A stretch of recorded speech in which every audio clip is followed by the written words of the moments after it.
What's going on, everybody? It's the Hammer, and I am throwing down today with a special interview. We hope to get more of these interviews as we get closer to the MLR season. Interviews with coaches about 2025 in Major League Rugby. And I have got a super special guest. This man is a man well steeped in rugby. And I might have to ask him a little bit about the recent as of this recording, win by the Australian Wallabies over England. And I'm not sure that many people picked that one. We'll get into that one a little bit later. But nevertheless, I want to dig into this man's CV here in a moment. But first, I want to welcome San Diego Legion's new coach, John Manenti. John, welcome to the show, mate. Thank you, mate. Absolute pleasure to be here and happy to talk some rugby with you.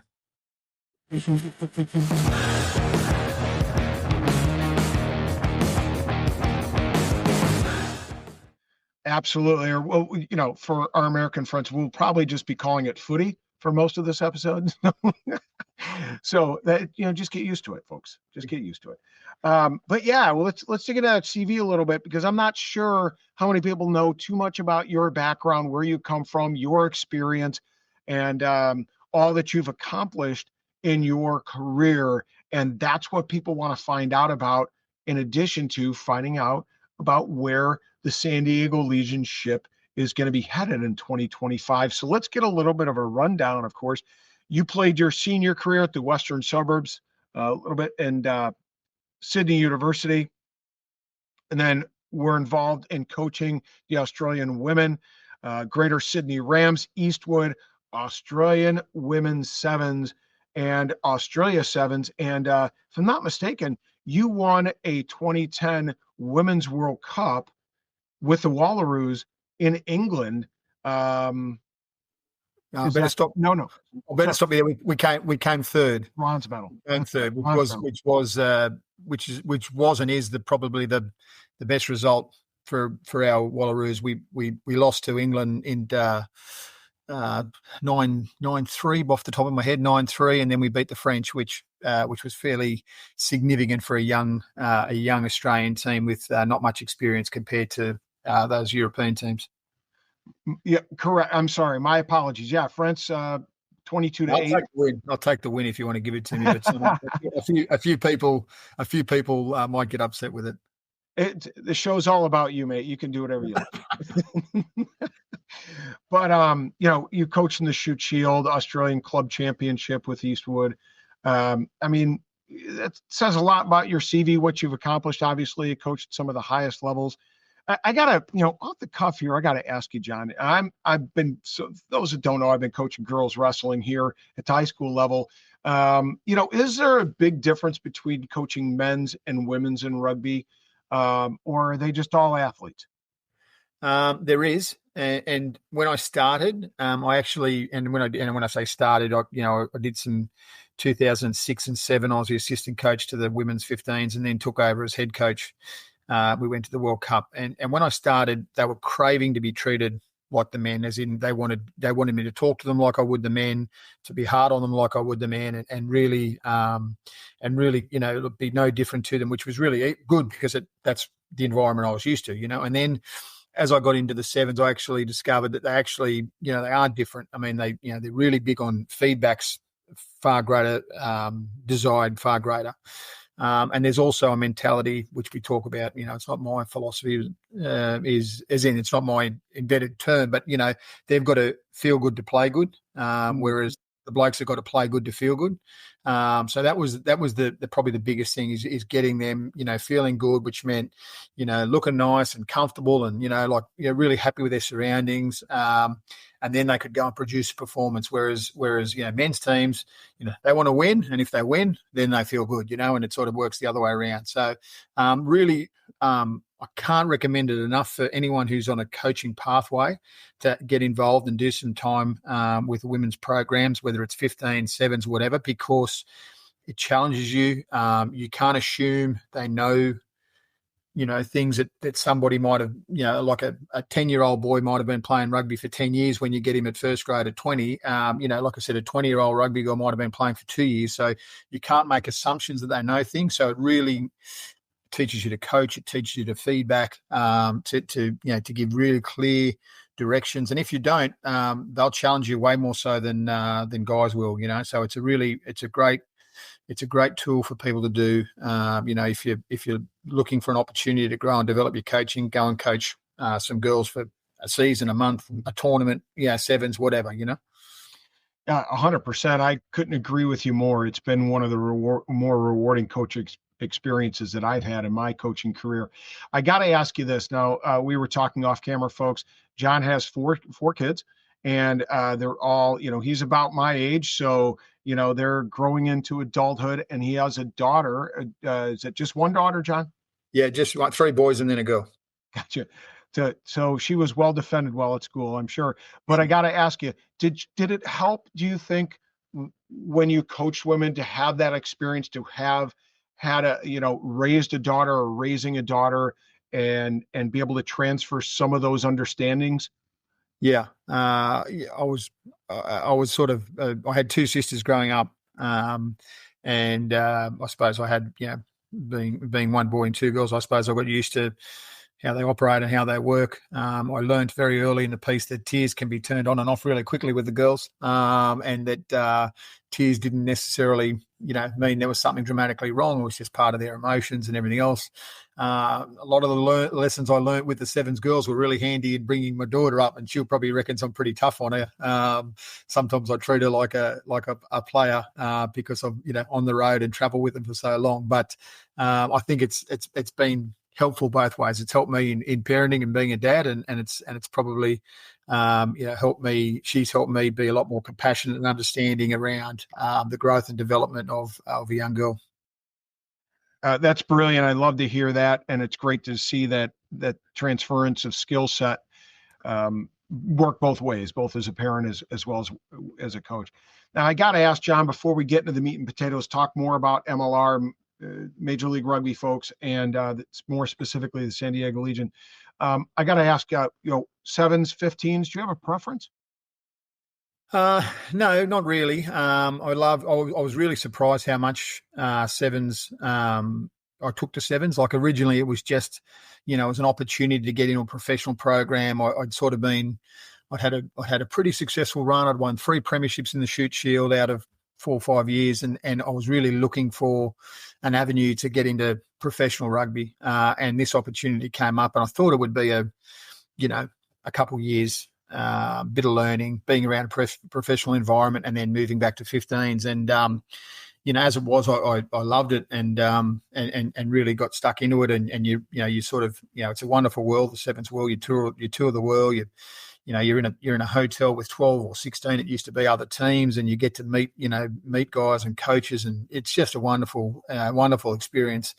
And you sort of become this sort of, best of enemies, if you know what I mean. Like you're sort of mates, and you go and play each other, and then 2 hours or half an hour later, you're sitting in the meal hall, having a coffee and a sandwich, but talking to someone, and then you go and play the next guy, and then that night you might have a beer together and discuss the games. And it's like I said, it's a very different world that if you haven't been part of, you probably don't get. But for us, and for me, like I said, I loved it. But 15s, I suppose, was what I was as a player. So I played, loose head, tight head, and hooker. So I had a choice, 1, 2, or 3, and never played anything bar those positions. So people found it quite funny when I was coaching sevens, how that happened. But like I said, I love 15s. I've always stayed involved with it. I was director of rugby at the Eastwood Club while I was doing the sevens, so I had a hand in and around, the progression of the club and what was happening. So I've always stayed in touch with it, and that's been important for my own growth and development as well. So I didn't just switch off from 15s for a long time. But I can't answer you. I'll say whatever I'm doing at the time is probably what I'm loving the most. And at the moment, I'm really enjoying sinking my teeth back into 15s. And it sounds like, staying in touch with the 15s program, being director of rugby at Eastwood, it certainly, helped you continue to understand the game, to build, on the principles of understanding that you're moving forward with, as the director of rugby, and kind of having that zoomed out approach. I got to think, as a director of rugby, more thinking big picture, kind of helps you gain some perspective too, I would guess. Yeah, absolutely. And you're looking at all the time rosters and recruiting and, balance of teams and combinations of, back row, on baller, ball carrier, worker, all the different permutations of what you need to build a roster. And obviously, that'll be critical, for us this year and beyond. Well, let's talk about this year, 2025 coming up, because that's, of course, why I asked you to join and why I was so excited to have you be able to come on the show. So let's get into the meat and potatoes here, the San Diego Legion. Obviously Danny Lee was let go or left by choice, whatever the case may be. You're brought in as the new head coach. So I've got to ask you this. What, as a new coach of the San Diego Legion, what challenges do you anticipate in putting your own stamp on the game? I don't expect too many challenges around that. I go there knowing full well there is a massive expectation that we haven't won a championship, and they have a burning desire to win a championship. So, that's I suppose the clear brief or message that I've been given is they want me to they want results. They've been close, obviously, a few times over the years, and I think Danny did a great job. I think he set them up really well to perform, in 25. So, I'm thankful for all the work he and the staff have put in, and I'm, like I said, I'm ready to sort of take the challenge and get into it, and hopefully, build a team that certainly, in between 25 and 26, where we're winning more times than we're losing, and hopefully, the championship can come for the first time to San Diego. Well, I don't know about that. I've got two teams I'm rooting for, but I wish you all the luck. And I'll be thrilled to watch from the sidelines as I'll get a chance to do that. Hopefully San Diego comes to visit in Chicago when I'm around. But it's interesting. You talked about Danny Lee and the fact that he had a lot of success. And I think that's what a lot of Legion fans were a little bit surprised at, with a 15-1 record 2 years ago, getting into the final, losing to New England. And I think they were either 12-4 or 13-3. I can't remember last year, but quite successful. I mean, over the last two seasons. So are you feeling a little bit of pressure there, or? I came in with eyes wide open. I knew or know that, like I said, that they're desperate. They're craving results. The public, the supporters, they want results. The ownership want results. So I'm not going in there under any illusion. We've got a nice roster that is capable. But the more I see of teams and rosters and opposition everyone's building, it's going to be a cracking season. Obviously, a reasonable amount of coaching changes throughout the teams will bring some changes to the style of play that they play. We'll bring new recruits. Some guys changing within the MLR, some guys coming from overseas into the MLR. So, I mean, it's just set up to be a really exciting and enthralling season that I think we're all going to benefit out of it, because it's going to challenge us to be better. It's kind of funny. I always know that an interview is one of those interviews that will stick with me for a very long time, when the guest is actually talking about things that I want to talk about. And this wasn't planned, folks. I promise you, this was actually my follow-up question. So here it goes. How would you describe your coaching style and the style that the San Diego Legion will be playing in 2025? Look, part of that is going to develop on the basis of when I get on the ground and I get to see the capabilities of the squad that I've built together. I would like to play an expansive, entertaining style of football, but ultimately we've got to be results driven. So there's going to be times that, we've got to get in the grind, and we've got to be unattractive, and we've got to do some tough work to earn the right to score points and get tries. And ultimately, we've got to defend well. I think last year the defensive side of thing was pretty good. I think they were in the top few defensive teams in the league.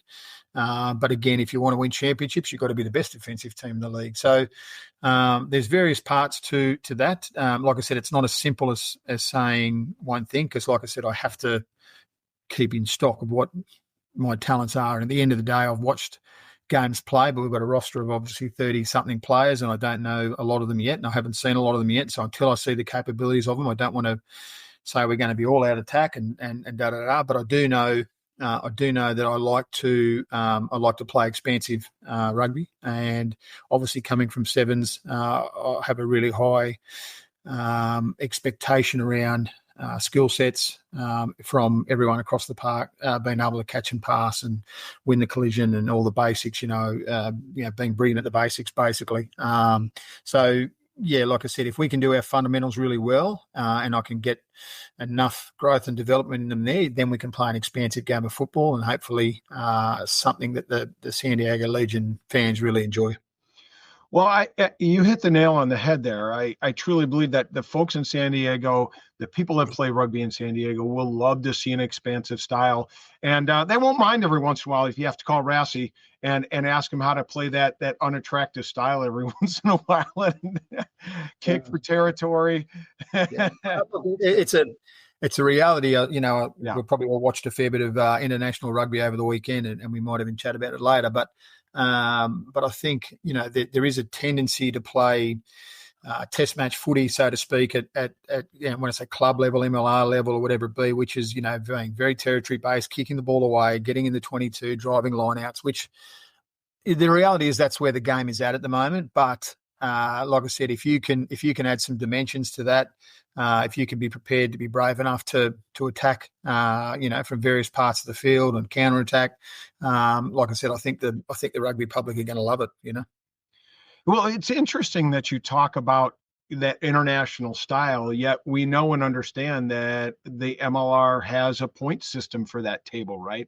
Where there's some dividends to be paid for playing expansive rugby, getting those 4 tries, possibly even, distancing yourself from an opponent if you can get that one more try, preventing them from keeping it within 7. So some of that expansiveness plays to the advantage of a team more so than that international style. Yeah, definitely. Look, and I think one of the, again, I'm only, it's a bit different when you're not part of an organisation, but, there's probably some games where, certainly San Diego had the upper hand by a bit and would let a few late tries in, and, conversely give somebody a bonus point, which may have affected where you ended at the end of the season or the end of the regular season. You know what I mean? So, like, there's got to be that, rocks and diamonds sort of mentality. Like, we've got to make sure we're making really smart decisions around accumulating the scoreboard and winning bonus points versus, leaking bonus points and giving opposition losing bonus points, because, like I said, in what I envisage to be a really tough, tight competition, they're probably going to be what separates, places 1, 2, and 3. 100%. As a NOLA Gold fan, they've been in the league since the beginning, just like San Diego, yet we're locked out of the playoffs by a point in 2 separate seasons. So we know just what you're saying and how critical it is to get those bonus points and keep the opponents from doing the same. So before we get more into the San Diego Legion, kind of, again, take a little bit of a zoom out approach, what excites you about coaching in the MLR? Oh, look, I think, there's a couple of things. There's a huge opportunity for growth over there. And on the back of, and obviously I was at the Olympics, on the back of the girls in particular, doing really well, and the Olympics being in LA, which is obviously just up the road from you guys, but the Olympics being there in 4 years' time, in the World Cup being there for 15s, I think it's 31, isn't it? With those things happening, there's going to be a continual growth of rugby over there. There's going to be more focus. Obviously got a massive population that love Olympics. So that's going to be a really good driver for people to get involved and be interested. You've got incredible athletes that potentially aren't making other pro sports. And I think, the more that we can get into, the more that we can get into developing the locals and growing the game, the better the growth's going to be going forward. Now, you spoke on it earlier, so the risk of maybe asking you to repeat a bit of what you spoke about earlier, but I think this question might allow for some variance. Talking about 2025, what are your big picture season key performance indicators, folks. KPIs, very common term in rugby, especially at the international level. So yeah, what are your KPIs for the San Diego Legion going into the season? I won't give you exact numbers that I'm looking at, but essentially defensively, like I said, you've got to be top 2 in the league. If you're going to be winning competitions, you need to be world class around your defence. So that's certainly the first indicator I think that will say that we're travelling well. And one of the areas we were poor last year was discipline. We gave away a lot of penalties. We're one of the most penalised teams throughout the competition. So that would be one of the other big areas that I'm really looking at tightening up and making sure that our discipline's spot on. And then the biggest probably indicator for me, and it sort of has been through the teams I've coached, is consistency and getting great teams that are consistent. They don't turn up every now and then. They turn up every week. If they get beaten, they get beaten by a team that played really well, and not because they were off or had a poor game. So how do you get consistent? You've got to train consistent. You've got to train every day, every time you go out in the field, or every time you're doing a review, or every time you're in the gym. You've got to be consistent about your attitude. So my probably big 3 would be the consistency of the defence, and then certainly having a look at the discipline, tightening that up. That's probably the big 3 that I think I can impact or have the most change without reinventing the wheel.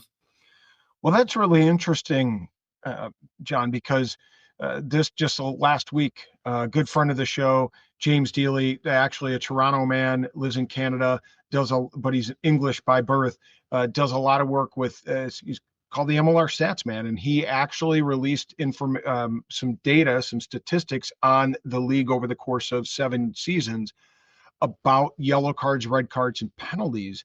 And it's kind of interesting. We've seen penalties go up and up and up since its inception. Now it's by percentage as well, not just by number. Given that we've seen some growth in the number of teams, it's obvious. But it's interesting that you hit upon that because, with how officials have begun to approach the game, looking at tackle height, looking at head-to-head contact and those sort of things, you really have to be on your discipline game. Doesn't matter at any level, international, MLR, or even club. Yeah. No, I mean, I think, and I don't know the stats from the MLR around it, but I mean, like in Super Rugby, a yellow card basically means 2 tries against you. I don't imagine it would be dramatically different in Super Rugby. I mean, even in sevens, which is a 2-minute yellow card, I think it's not quite 2, but it's like 1.7, for every yellow card, something like that. So, it hurts you, and red cards obviously, worse. So the way the game is policed now, and the way that penalty tries are automatic yellow cards. So if you and as I said to you, mauling's such a big part of the game. You sack the maul, you get penalised. It's like double jeopardy. Like you get the try scored against you, penalty try scored against you, and you lose a player. So that's why I just feel that so much of the game is controllable around your discipline. And if you can manage that or improve that, at least, it puts you in a better position. Yeah, it's interesting you say that you're right, 100%. You can control a lot of that aspect of your game and how you approach it just by minding yourself and your penalties and your discipline. So I really like that approach. San Diego fans, I think you're going to have a good one on your hands here as Coach jumps the big pond from Australia and comes into the United States. I want to talk about this. I know, while you're currently in Australia, and from what we chatted about, hopefully you're going to be, as of the recording here on November 11th, you're going to be coming in very shortly. What I want to ask about, I'm sure fans have some questions about, or not questions, are interested in hearing about, which new signings that have been released should fans be most exciting about? Okay. Well, again, I'll speak about the ones that have been released because you probably detected we're trickling by position. We're up to number 11 today. So, I think Jed Holloway's a big get. Jed's a Wallaby, Waratah experienced, hard man, runs a good line out, played a lot of back row in his younger years, so he'd be more than comfortable if you had to jump in the back row. In fact, he'd probably like that because it'd be a lighter load for him. But he loves, but like I said, he loves the game. He's a student of the game. He'll be critical around our line out. But he married an American girl, and so he's already over.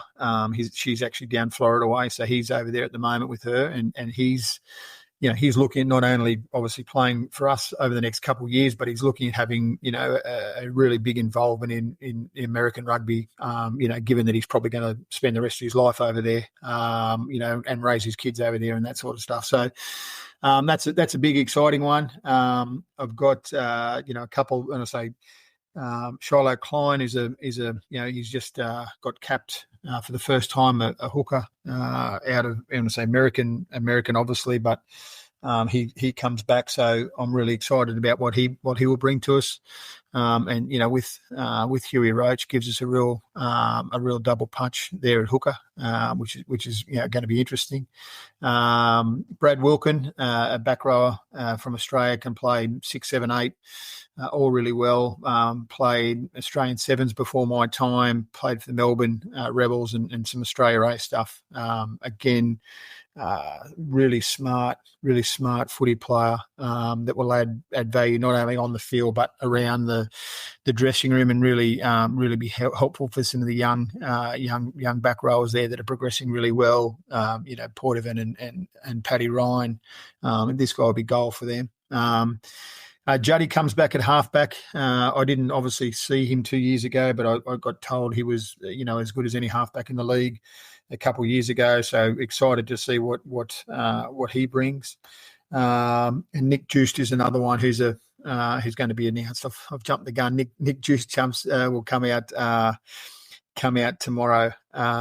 His announcement will be, he's another, I suppose, utility back who probably, prefers 12, but can play. I think this year played from 10 through to outside centre, inside centre, wing, fullback for Melbourne Rebels at different stages of the season. So, a proper, genuine utility who probably calls 12 home. And I better stop talking before the social media people get upset with me. Well, I'll save you. And I promise you this won't be out until after the announcement. Yeah. Don't worry about that, mate. Don't worry about that. I want to talk a little bit about, something, and you hinted at it when you spoke of Jed Holloway, talking about an individual who's married an American, who's, planning on raising their kids here in the United States. It's going to be around the United States, probably will stick around rugby quite closely, which we need more of. So let's get Americans a little bit. Where do you see the two draft picks? We, of course, have Inoki Wakavesi and Hunter Chalansef. Were both drafted by San Diego. I know it's a tough ask. You haven't really had much of a chance to see them play. But where do you see them within the larger scope of the San Diego Legion? Yeah, obviously tough to comment on without knowing them personally. I saw, very little on them. I've relied heavily on my assistants, Alex Corbacero and Dave Clancy around, what they look like and what they've done. And certainly GM Dave Haig had sort of suggested that these guys are quality players as well. So rather than sort of talking without knowing, like I said, I look forward to seeing them. They come well recommended. They're obviously come through junior stuff in San Diego, and we're keen to give them exposure. One of the hard things that I'm going to struggle with is, in Australia, we have, if you're not playing first grade, you're playing second grade or third grade, and you're getting rugby, you're getting development, you're getting exposure. It's going to be really hard for me in a short time to see where guys are at without giving them exposure, or without games. So, like I said, I'm thinking, like I said, we've got a strong roster in some positions. I feel we've got 3 of the same position that are really good. It's just going to be finding opportunities to give them time, So we're going to have a really competitive environment to get into the team. And, those young guys will have a great opportunity to learn and be around some quality players. And when the time's right, I'd love to give them exposure to see where they're at. Certainly, we've got no question long-term they're going to be really, really good assets for the Legion. How soon that is, well, like I said, I can't comment until I get my hands on them. No, completely understand that. I get it. And well, you have two great assistants there. Clancy came from Chicago, very familiar with him, a very good rugby mind, and very well understands younger rugby players, having coached at the academy here at the Hounds for 2 seasons, and of course Corbs. I mean, the dude just has a incredible CV. But it's interesting. I think you're right in identifying that there's a real challenge to bringing along young players. You want them to get a lot of minutes and a lot of exposure, but it's tough to do because there isn't a well-heeled, well-developed academy structure here in the United States. So how do you do that? How do you balance that? Obviously, you mentioned it before, the league is getting better every year, and how do you integrate those new players and still be competitive and go for that shield? So very difficult times to be a head coach in Major League Rugby, but an interesting approach. So I want to talk a little bit now about one more piece, because you got into some of those individuals that are on your roster. So at what positions are you the most deep, where you feel like, yeah, even if we have an injury or two, we're going to be in really good position, really good shape here? And then as kind of a follow-up to that, where might you need to enhance the depth on the roster? And you don't need to be specific about names, because I know it's not all positions released, but just to talk broad base about those two pieces. Look, I think our front row's really strong. No coincidence. Corbs has been heavily involved in making sure we've got a good balance of guys that are ready to play and dominate MLR now, and then also a next tier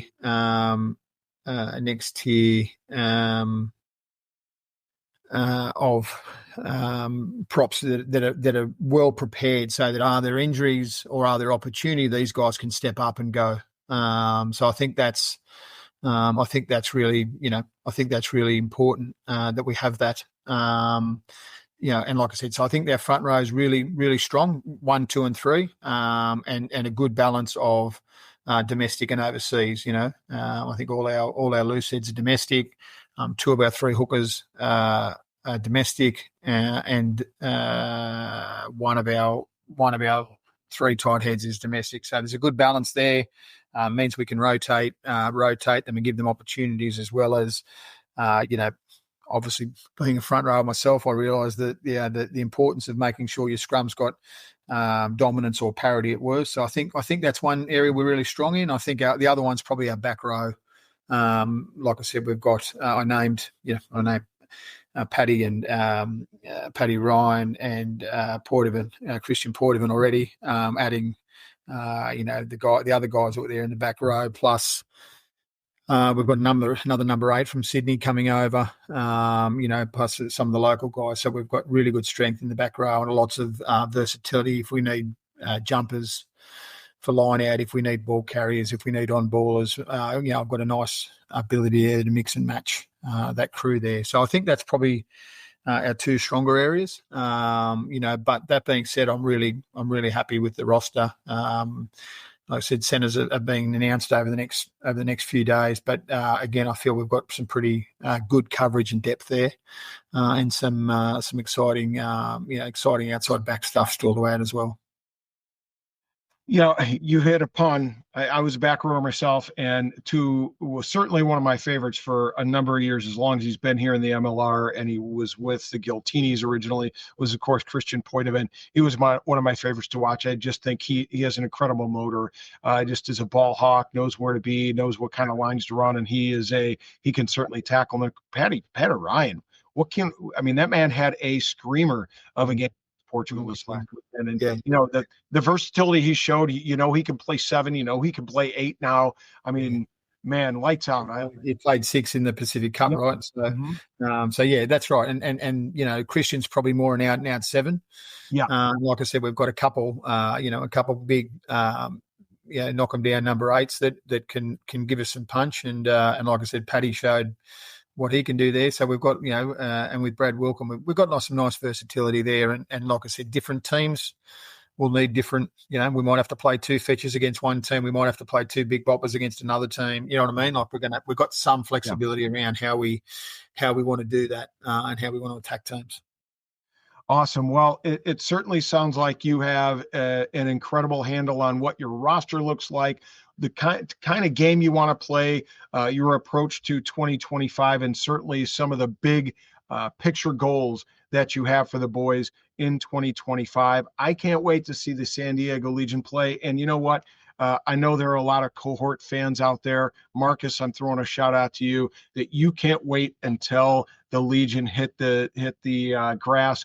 And Coach Manenti takes his role here because it is going to be exciting times for the San Diego Legion come 2025.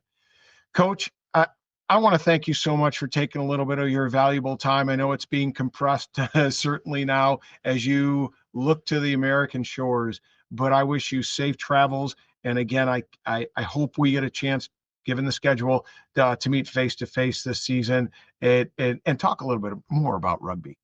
Yeah, absolutely, mate. It's a pleasure to be here, and thanks for you for doing your bit to grow the game, and hopefully, regardless of the result, we can catch up maybe in Chicago down the track, or if you make your way to San Diego, like I said, anytime you want to have a chat, give me a yell.